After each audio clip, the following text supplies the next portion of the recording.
Stay here with me for a little while. Not because you owe anything, not because you need to respond or explain, but simply because you're allowed to rest here. Just you and me. No expectations pressing on your chest. No invisible deadlines whispering that you should be stronger, quieter, better. Let me sit beside you in a way that doesn't ask you to perform, doesn't rush your thoughts, doesn't pull answers out of you. You've carried weight for so long that even putting it down feels unfamiliar. So let this moment be different. Let this be a place where you don't have to hold the world together, where you don't have to fix what's broken or pretend you're fine. Just breathe. I'm not going anywhere. I want to speak to the part of you that rarely gets addressed, the part that keeps showing up even when it's tired, the part that learned to stay silent because speaking never seemed to change anything, the part that has quietly asked, more times than you'd admit, does anyone actually see me? Not what I do, not what I give, but me.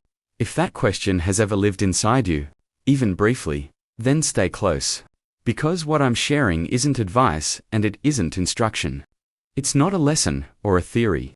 It's simply the gentlest truth I know. The kind of truth that should have reached you years ago. You've spent so much of your life giving, not casually, not halfway, but fully. You gave love, time, patience, forgiveness. You gave stability when things felt shaky, comfort when others were overwhelmed. Second chances when it would have been easier to walk away. You gave quiet strength on days when no one noticed how exhausted you were.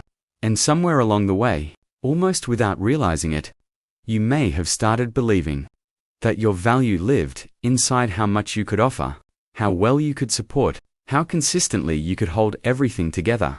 But come closer for a moment and really hear this. Your worth was never tied to your usefulness. You were never meant to be valuable only when someone needed you. You didn't become lovable because you showed up repeatedly, even when no one showed up for you. And you do not lose your worth on the days you're quiet, tired, or simply needing space to exist as a human being. I know the world trained you to believe otherwise. I know people leaned on your strength until it became invisible. I know responsibilities piled up without acknowledgement, and you carried them anyway.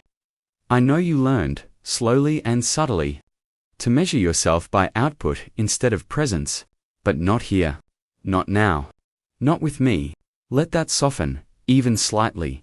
Imagine me sitting across from you, not judging, not expecting, just noticing the quiet intelligence in your eyes, the kind that has nothing to do with productivity and everything to do with depth. You deserve to be held in a moment that doesn't ask you for anything. You deserve to be seen without being useful. And if you allow it, I want to walk with you into that softer space inside you. The one that remembers you were whole long before life assigned you roles. Long before you became the anchor for everyone else. There is a beauty I've noticed in women who have lived deeply. A beauty untouched by youth or perfection.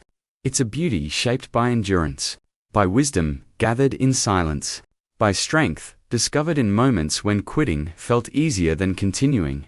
And so often, those women have no idea how extraordinary they are. Because their strength became normal to them. Maybe that's true for you too.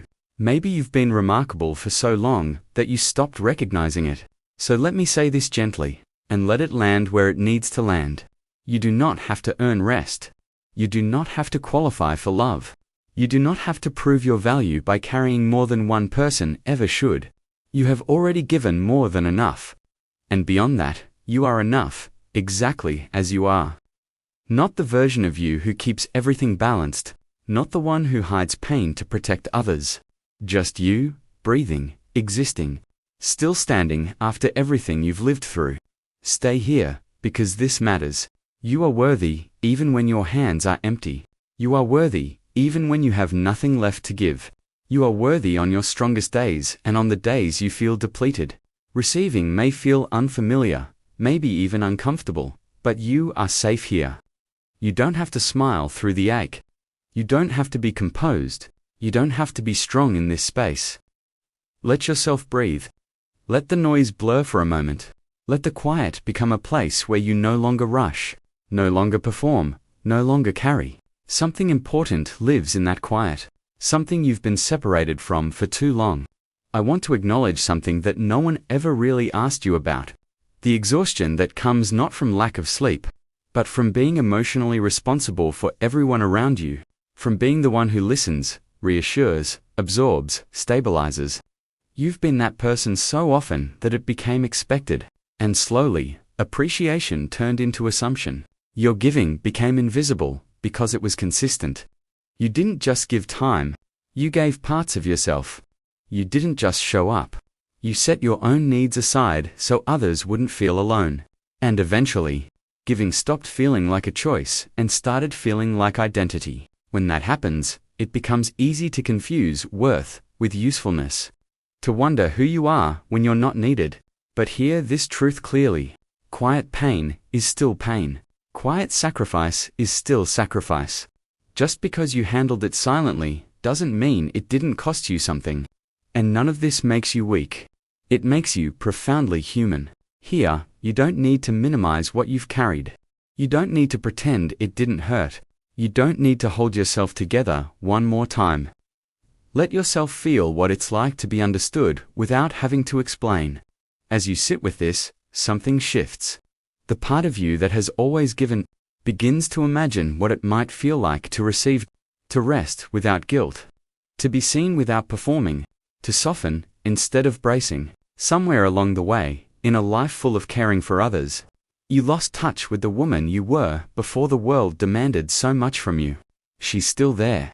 She never disappeared. She just learned to wait quietly. And maybe now is the moment you begin to turn toward her again. Returning to yourself doesn't require erasing your past. It means remembering that you exist beyond your roles, that you are more than caretaking, more than sacrifice, more than steadiness. You are a whole person, not a function. Imagine looking at yourself not through the lens of what you give, but through the lens of who you are. How gently would you treat that woman? How much compassion would you offer her? That tenderness belongs to you too. You are allowed to choose yourself. You are allowed to rest. You are allowed to take pleasure without guilt.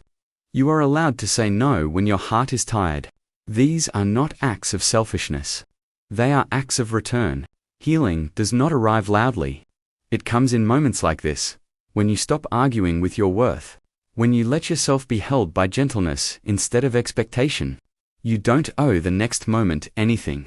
You don't owe clarity, or decisions, or change. If all you do is stay here, breathing, feeling a little less alone, that is enough. And if you choose to keep walking with this softness, I'll meet you there without pressure, without demand, with the same quiet presence, because your worth was never something you needed to prove. It has always been there, steady and alive, waiting for you to remember it. Stay as long as you need. Your heart knows the pace,